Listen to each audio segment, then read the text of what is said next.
भारतीय साक्ष्य अधिनियम 2023, भारतीय साक्ष्य अधिनियम 2023 पुराने भारतीय साक्ष्य अधिनियम 1872 को बदलने के लिए लाया गया है।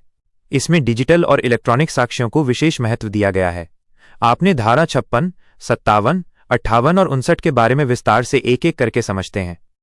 धारा 56 न्यायालय द्वारा लिए जाने योग्य न्यायिक संज्ञान, judicial notice of certain facts.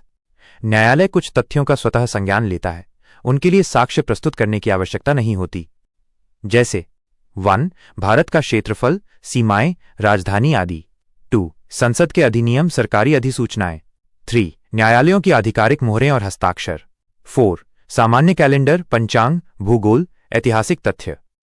इसका उद्देश्य यह है कि जिन तथ्यों के बारे में सबको पता है या जो आधिकारिक रिकॉर्ड से सिद्ध हैं, उनके लिए समय बर्बाद न किया जाए।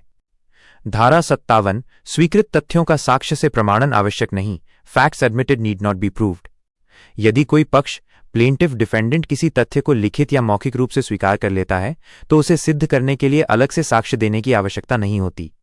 उदाहरण, अगर प्रतिवादी लिखित उत्तर में स्वीकार कर ले कि उसने वादी से ऋण लिया है, तो वादी को ऋण सिद्ध करने के लिए गवाह या दस्तावेज लाने की जरूरत नहीं।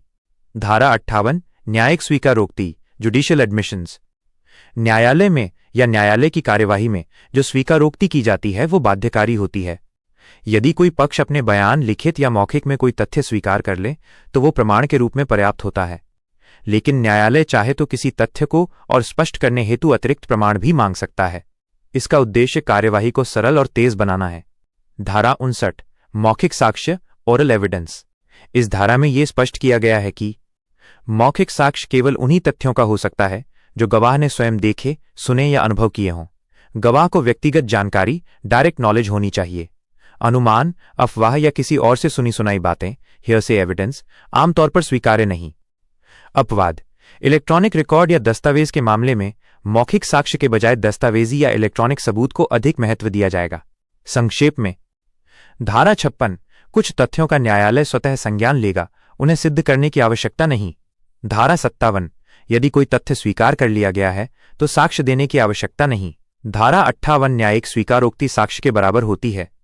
धारा 59 मौखिक साक्ष्य केवल वही मान्य है जो गवाह ने प्रत्यक्ष रूप से देखा, सुना, अनुभव किया हो। अगर जानकारी अच्छी लगी हो तो कृपया YouTube चैनल RTI ऑनलाइन को सब्सक्राइब करें। धन्यवाद दोस्तों।